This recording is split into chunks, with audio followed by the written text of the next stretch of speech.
আসসালামু আলাইকুম everyone, welcome to মৌস creativity. কেমন আছেন আপনারা সবাই? অনেক দিন পরে আবারও একটি নতুন ভ্লগ নিয়ে আপনাদের সবার মাঝে হাজির হলাম। এইবার কোরবানি ঈদে আমরা খুবই ঘরোয়াভাবে একটা ঈদ পালন করেছি। আর ঈদের পরে বা ঈদের পরবর্তী যে একটা ঘোরাফেরা থাকে ওইটা আমাদের এবার করা হয়নি। কম বেশি সবাই জানি এবার প্রচণ্ড গরম পড়েছে। আর এই গরমে বাসা থেকে বের হওয়াটা একদমই বোকামি ছাড়া কিছু না। আর গরমে প্রায় অসুস্থ হয়ে গেছি পরিবারের অর্ধেক মানুষ। এই অবস্থায় তো আর বাইরে ঘোরা যায় না। তো বন্ধ যখন একদম শেষ প্রায়, তখন মনে হচ্ছিল যে পরিবারের সবাই মিলে একটু ঘুরে আসি। তো সেই চিন্তা থেকেই আমাদের শহরের খুব কাছে একটা রিসর্টে ঘুরতে গিয়েছিলাম।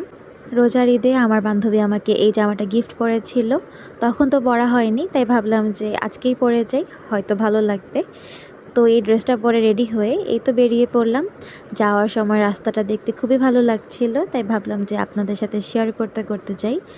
আপনাদের তো বলা হয়নি, আমরা আজকে যাচ্ছি চাঁদপুর রিসর্টে যাওয়ার সময় এই রাস্তাটা আমার কাছে খুবই বেশি ভালো লাগছিল। কিছুটা হাঁটার পরে এই তো এখানে চাঁদপুর রিসর্টের মেইন যে গেট সেটা দেখতে পেলাম। আর মেইন গেটের পাশেই একটা সাইনবোর্ডে লেখা ছিল এখানে ঢুকতে হলে এন্ট্রি ফি 50 টাকা দিতে হবে। এই রিসর্টটা যে খুব একটা বড় ব্যাপারটা কিন্তু এমন না, তবে রিসর্টটা খুবই সুন্দর। ছোটোর মধ্যে আমার কাছে বেশ ভালো লেগেছে। আমাদের বাসা থেকে এই রিসর্টটার দূরত্ব খুব একটা বেশি না, 15 থেকে 20 মিনিট সময় লাগে। এই জন্যই মূলত আমার কাছে মনে হচ্ছে যে না, ঠিকঠাক আছে। কারণ অনেক দূরের যাত্রা হলে এরকম একটা জায়গা দেখে অনেকেরই মন খারাপ হয়ে যাবে। তবে বাসার কাছেই যেহেতু, তাই আমার কাছে খুব একটা খারাপ লাগেনি। সব কিছু মিলিয়ে আমার কাছে বেশ ভালো লেগেছে। পরিবার নিয়ে খুব সুন্দর একটা বিকাল কাটিয়ে এসেছি।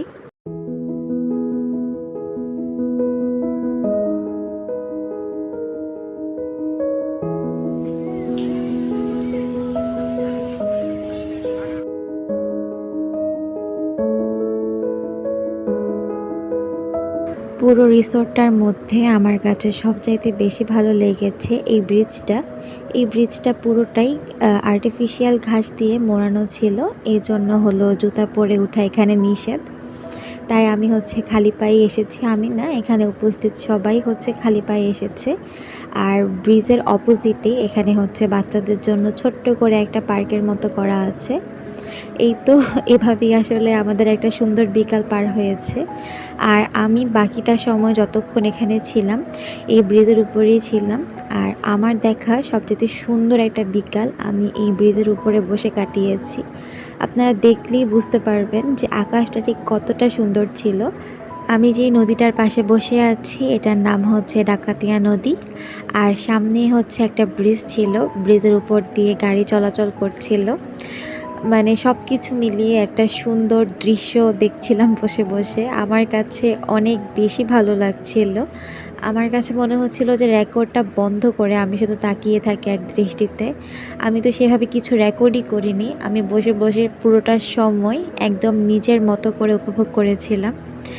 দেখতে দেখতে যাওয়ার সময় চলে এসেছে। আসলে পরবর্তীতে আমার তেমন কিছুই রেকর্ড করা হয়নি। আমরা এখানে বসে চটপটি ফুচকা খেয়েছিলাম সবাই মিলে। তারপর এই তো 7:30 বা 8টা নাগাদ আমরা বাসায় চলে গেছিলাম। রাতের বেলা এই রিসর্টটা দেখতে আরও সুন্দর লাগছে। তো ভাবলাম যে আপনাদের সাথে শেয়ার করতে করতেই আমি বিদায় নিই। আজকের ভিডিওটা এই পর্যন্তই থাকলো। দেখা হচ্ছে নতুন কোনো ভিডিওতে। আশা করছি আজকের পুরো ভিডিওটা ভালো লেগেছে। সবাই ভালো থাকবেন, সুস্থ থাকবেন। আজকের জন্য আল্লাহ হাফেজ।